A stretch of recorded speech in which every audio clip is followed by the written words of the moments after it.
Hello guys, AutoCAD learning course में आपका स्वागत है। तो स्टार्ट करते हैं। ऑटोडेस्क एक फर्म का नाम है जिसने ऑटोकैड को बनाया है। कैड की फुल फॉर्म होती है C for computer, A for edit and D for drafting. Computer की हेल्प से जो ड्राफ्टिंग वर्क होता है, इसलिए सॉफ्टवेयर का नाम है कैड। और क्योंकि ऑटोडेस्क ने इसको बनाया है, इसलिए सॉफ्टवेयर का कंप्लीट नेम है ऑटोकैड। जब हम ऑटोकैड स्टार्ट करते हैं तो सबसे पहले हम इसको ये बताते हैं कि हम किस फील्ड से रिलेटेड हैं, क्योंकि ऑटोकैड को चलाने वाले 5-6 फील्ड्स होते हैं। Mechanical, architectural, civil, interior, electrical.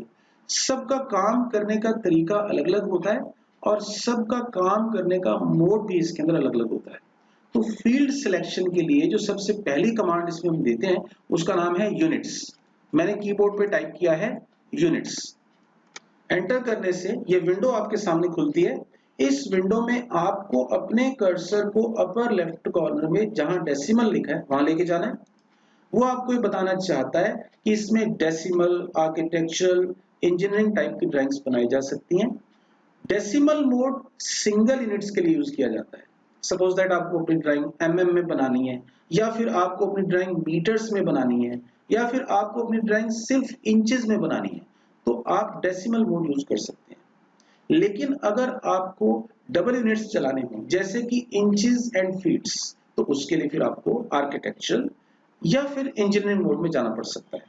Architectural और इंजीनियरिंग, इन दोनों के अंदर इंचेस और फीट्स वर्क करते हैं। डिफरेंस ये होता है, आर्किटेक्चरल मोड के अंदर जैसे आपको 1.5 फीट लिखना है तो लिखेगा 1 फीट 6 इंचेस, और इंजीनियरिंग मोड के अंदर अगर आपको 1.5 फीट लिखना है तो लिखेगा 1.5 फीट्स। थोड़ी कैलकुलेशन इजी रहती है, इसलिए सिविल और architectural interior persons architectural units की बजाय इंजीनियरिंग यूनिट्स को इस्तेमाल करना ज्यादा पसंद करते हैं।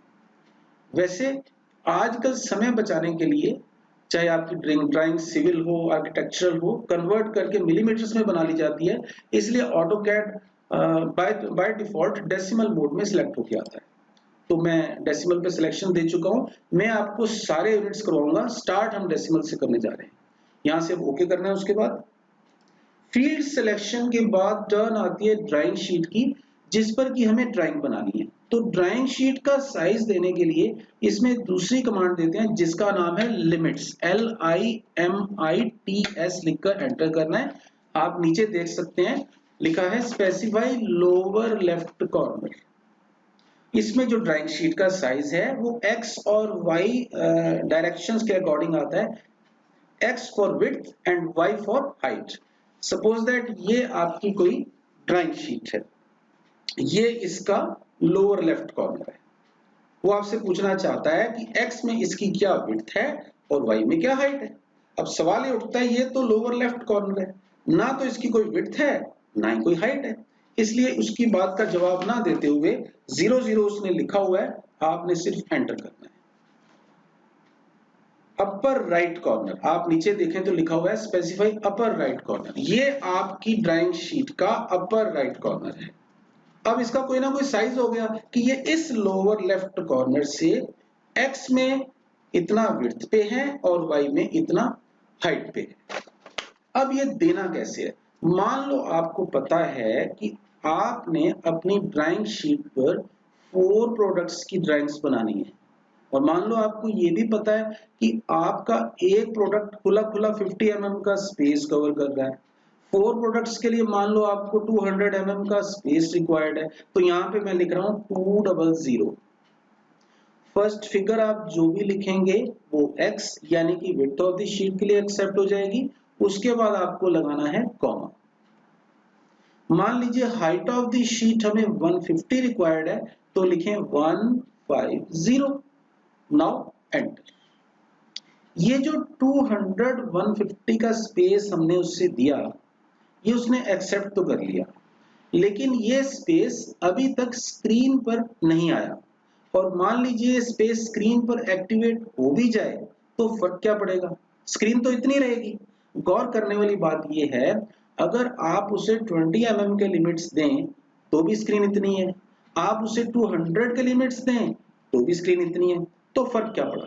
फर्क पड़ेगा, बहुत फर्क पड़ेगा। फर्क ये पड़ेगा, अगर आप उसे 20 mm के लिमिट्स देते हैं तो 20 mm तक का वर्क करने की वो आपको परमिशन देगा।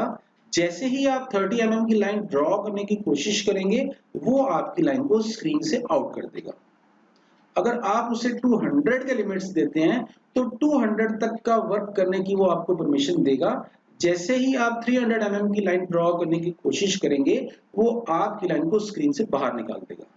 हमने जो लिमिट्स उसे दिए हैं, अगर तो वो स्क्रीन के ओरिजिनल साइज से छोटे हैं तो एनलार्ज हो जाएं, बड़े हैं तो रिड्यूस हो जाएं, यानी कि स्क्रीन के साइज के मुताबिक एडजस्ट हो जाए। स्क्रीन उस साइज की बन जाए जो लिमिट्स हमने उसे दिए हैं। ऐसा करने के लिए इसमें तीसरी कमांड देते हैं जिसका नाम है ज़ूम, ZOOM, या फर्स्ट लेटर Z लिखकर एंटर करना है। आप नीचे देखें, क्योंकि हम अपने दिए गए लेटेस्ट लिमिट्स को फुल स्क्रीन पर एक्सप्लोर करना चाहते हैं, तो नीचे फर्स्ट ऑप्शन आपको ऑल नजर आ रही है। उसे ऑन करने के लिए A प्रेस करना है और एंटर कर देना।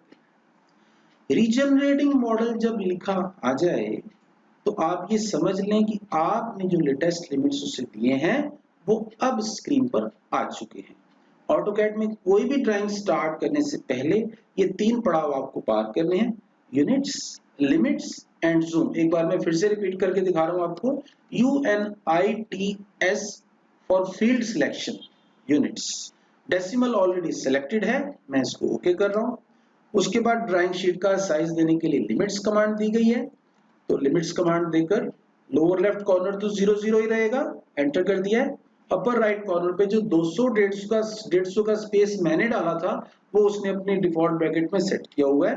अब मान लो हम इसे बदलना चाहते हैं, जैसे 500, 5000, 50,000 कुछ भी ले सकते हैं। जैसे मैं दे रहा हूं 500, 300। 500, 300 को मैंने एंटर कर दिया है। 500, 300 को स्क्रीन पे एक्सप्लोर करने के लिए जूम कमांड देनी है, Z लिखकर एंटर किया है और ऑल के लिए A प्रेस करना है। ठीक, एक बार मैं लिमिट्स कमांड फिर से रिपीट कर रहा हूं। लिमिट्स के अंदर लोअर लेफ्ट मैंने 00 ही रखा है, अपर राइट पे मैं डाल रहा हूं 12, 9 और एंटर, और जूम कर दिया है मैंने ऑल। ये मैंने 12, 9 के कम लिमिट्स इसलिए दिलवाए हैं ताकि लर्निंग के वक्त आपको कम कैलकुलेशन करनी पड़े, लेकिन जब आप कहीं एक कैड की फाइल से जब कभी भी कहीं पे ऑटोकैड स्टार्ट करते हैं तो 12, 9 के बेसिक लिमिट्स ही सेट होकर आते हैं।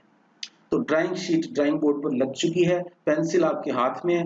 मान लो आप कोई ना कोई ड्राइंग स्टार्ट करने जा रहे हैं, तो जब भी आप कोई ड्राइंग स्टार्ट करें सबसे पहले कोई ना कोई लाइन ड्रॉ करते हैं। लाइन ड्रॉ करने के लिए वेरी सिंपल कमांड का नाम है लाइन, LINE, या फर्स्ट लेटर L लिखकर एंटर करना है। वो आपसे पूछता है स्पेसिफाई फर्स्ट पॉइंट, कहां से लाइन शुरू करनी है। आप स्क्रीन पे कहीं पे भी क्लिक करके फर्स्ट पॉइंट बता सकते हैं। अभी तक ये नहीं पता कि हमारी लाइन कितनी लंबी जाने वाली है या कितने डिग्री के एंगल पे जाने वाली है। ये बात उसे बताने के लिए शिफ्ट का बटन होल्ड करके 2 के ऊपर @ का सिंबल है, @ सपोज दैट हमें 5 mm लंबी लाइन लगानी है तो लिखेंगे 5। उसके बाद राइट शिफ्ट होल्ड करके कॉमा वाला बटन प्रेस करना है। राइट शिफ्ट होल्ड करके कॉमा प्रेस करने से ये एंगल का सिंबल प्रेजेंट हो जाएगा। मान लो हमें स्ट्रेट लाइन लगानी है लेफ्ट टू राइट हॉरिजॉन्टल, तो एंगल होगा 0 और एंटर कर दिया। उसके बाद डिस्कनेक्शन के लिए मैं एक बार फिर से एंटर कर देता हूं। ये जो 5 mm लंबी लाइन आपको उसने इतनी लंबी दिखाई, हालांकि ओरिजिनल स्केल में तो 5 mm का स्पेस बड़ा छोटा सा होता है। इस वक्त जो मैंने आपको लिमिट्स दिलवाए हैं वो x में 12 है और y में 9 है। अकॉर्डिंग टू प्रोपोर्शन ऑफ 12 उसने 5 mm की लाइन आपको इतनी लंबी दिखा दी। यहीं पे अगर मैं आपको लिमिट्स 100 के दिलवा दूं तो आपकी स्क्रीन फिर 100 की हो जाएगी। तो अकॉर्डिंग टू प्रोपोर्शन ऑफ 100 यही 5 mm की लाइन वो छोटी सी प्रेजेंट करेगा। यहां से प्रूव होते हैं आपके लिमिट्स। एक बार फिर से लाइन कमांड देते हैं, L लिखकर एंटर किया है, फर्स्ट पॉइंट में यहां पे क्लिक कर देता हूं। उसके बाद मैं लिख रहा हूं @ सपोज दैट मैं 50 डाल देता हूं और एंगल सिंबल दिया है शिफ्ट प्लस कोमा करके, और अब मुझे right to left straight horizontal line draw करनी है। तो राइट टू लेफ्ट जाने के लिए एंगल होता है 180, तो मैंने लिखा है 180 और एंटर। गौर कीजिएगा क्योंकि लिमिट्स तो मैंने आपको 12 और 9 के दिलवाए हैं, तो काफी रास्ता छोड़कर मैंने 50 का ऑर्डर करवाया तो लाइन स्क्रीन से बाहर निकल गई। फिर से लाइन कमांड देता हूँ। स्टार्ट में थोड़ा राइट में जाकर कहीं नीचे ले लेता हूँ और सपोज दैट @4 और एंगल सिंबल, मुझे जाना है ऊपर तो एंगल होगा 90 डिग्री का। उसके बाद फिर से लाइन कमांड दी गई है, स्टार्ट में कहीं ऊपर ले लेता हूं और @3 एंगल मुझे नीचे आना है, तो अप टू डाउन वर्टिकल आने के लिए एंगल होता है -90 या फिर 270, आप कुछ भी दे सकते हैं। इस तरीके से आप किसी भी एंगल पे 40, 45, 85, 95 किसी भी एंगल पे लाइन ड्रॉ कर सकते हैं। अब हमें बनाना है एक स्क्वायर जिसकी मेजरमेंट होगी 4x4। तो लाइन कमांड दी है, फर्स्ट पॉइंट मैंने यहां लिया है, @4 एंगल सिंबल 0, सिर्फ एक बार एंटर करना है, लाइन कमांड को कंटिन्यू रखना है। @4 एंगल ऊपर जाने के लिए 90, @4 एंगल अब लेफ्ट जाना है तो 180 और फिर से @4 एंगल अब मुझे नीचे आना है तो -90 और एंटर। फिर मैंने डिस्कनेक्ट करने के लिए एंटर कर दिया। 4x4 का स्क्वायर रेडी हो चुका है। अब मैं बनाता हूं 4x5 का एक रेक्टेंगल।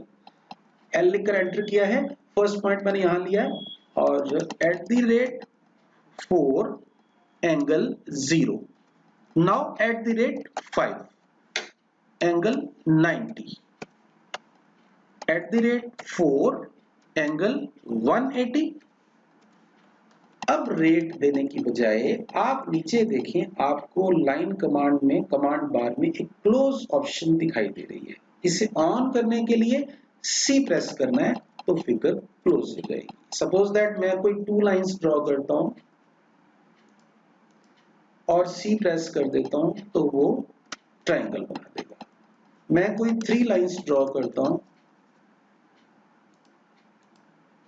और सी प्रेस करता हूं तो वो रेक्टेंगल बना देगा, यानी कि इनिशियल पॉइंट पे मिला देगा जहां से मेरी ड्राइंग स्टार्ट हुई है। तो सपोज दैट मुझे किसी लाइन को इरेज करना है तो कमांड का नाम है इरेज, ERASE, या फर्स्ट लेटर E लिखकर एंटर करना है। तो आपसे पूछता है सेलेक्ट ऑब्जेक्ट, किससे इरेज करना है। सपोज दैट मुझे एक लाइन पकड़नी है तो यहां क्लिक किया है मैंने, एंटर करने से ये लाइन खुल जाएगी। फिर से लिखता हूं मैं E एंटर, मैं कोई 2 लाइनें पकड़ लेता हूं अब एक एक करके, तो दोनों लाइनें इरेज हो जाएंगी। फिर से दिया मैंने E एंटर, मुझे इस स्क्वायर की चारों लाइनें एक साथ सिलेक्ट करनी है, तो उसके लिए ऑटोकैड में विंडो फैसिलिटी होती है, उसमें जाने के लिए जब वो ऑब्जेक्ट की सिलेक्शन की डिमांड करे तो विंडो का फर्स्ट लेटर आपको W प्रेस करना है और एंटर करना है। फिर आपसे पूछता है स्पेसिफाई फर्स्ट कॉर्नर, अपनी एक नजर आपको नीचे रखनी है क्योंकि सवाल उसके नीचे ही आएंगे कमांड बार पे। स्पेसिफाई फर्स्ट कॉर्नर, ऑब्जेक्ट से थोड़ा हटकर हाइट पे जाके क्लिक किया मैंने और क्लिक करते फिंगर कर्सर से हटा ली है, दबाकर नहीं रखनी, और ड्रैग करना है कर्सर को राइट में और नीचे, विंडो बननी शुरू हो जाएगी। जब विंडो में आपका प्रोडक्ट कैप्चर हो जाए तो एक बार विंडो कंफर्म करने के लिए क्लिक करना है। आपका ऑब्जेक्ट सिलेक्ट हो चुका है, अब हमें एंटर करना है। फिर से दिया मैंने E एंटर, विंडो में जाने के लिए W ना लिखें तो भी आपका काम चल जाएगा। आप बिना W लिखे डायरेक्टली ऑब्जेक्ट से हाइट पे रखें कर्सर को और क्लिक लगा के फिंगर हटा लें और कर्सर को सिर्फ ड्रैग करें, तो विंडो में कैप्चर होने पे विंडो कंफर्म करने के लिए फिर से क्लिक करना है, ऑब्जेक्ट सिलेक्ट हो जाएगा, एंटर करने से उड़ जाएगा। मैं थोड़ी देर के लिए सब चीजों को वापस लेके आ रहा हूं। मान लो 15 मिनट हो गए काम करते हुए, पता लगा कि सब कुछ गलत बन गया है, हमें पूरी स्क्रीन एक साथ खाली करनी पड़ गई, प्रोजेक्ट किसी और क्लाइंट के लिए बनाना था, बनाने किसी और का बैठ गए, तो उस कंडीशन में हमें इमीडिएट हम ये चाहेंगे कि पूरी स्क्रीन खाली हो जाए, तो E लिखकर एंटर करना है। सब कुछ क्लीन करने के लिए लिखना है ऑल, ALL, और एंटर करने से सभी ऑब्जेक्ट्स ऑटोमेटिकली सिलेक्ट हो जाएंगे। एक बार और एंटर करने से सब कुछ उड़ जाएगा। तो अब तक आपको लाइन बनानी आ गई और मिटानी आ गई। वापस चलते हैं लाइन की तरफ। आपने ड्राफ्टर यूज किया है इंजीनियरिंग पीरियड में, या आप स्केल रखकर कोई स्ट्रेट लाइन ड्रॉ करना चाहते हैं, जिसकी आप मेजरमेंट नहीं देना चाहते, तो उसके लिए कमांड देनी है लाइन और क्लिक करना है। मेजरमेंट हमें देनी नहीं है, स्ट्रेट लाइन ड्रॉ करनी है, तो उसके लिए आपके कीबोर्ड में F कीज हैं। F कीज में से आपको F8 प्रेस करना है। F8 प्रेस करने से ऑर्थो ऑन हो जाएगा। इस ऑर्थो को आप यहां नीचे से भी ऑन कर सकते हैं। ये राइट एंगल बनाए नीचे, ये आपका ऑर्थो मोड का बटन है, और F8 से भी आप इसे ऑन कर सकते हैं। हम कहीं पे भी क्लिक करते हैं तो गौर कीजिए 0, 90, 180, 270 पे वो फटाफट लाइनें लगाता चला जा रहा है। चलते चलते हम ऑर्थो ऑफ कर देते हैं तो फर्दर लाइंस फिर से आड़ी तिरछी जानी शुरू हो जाएंगी।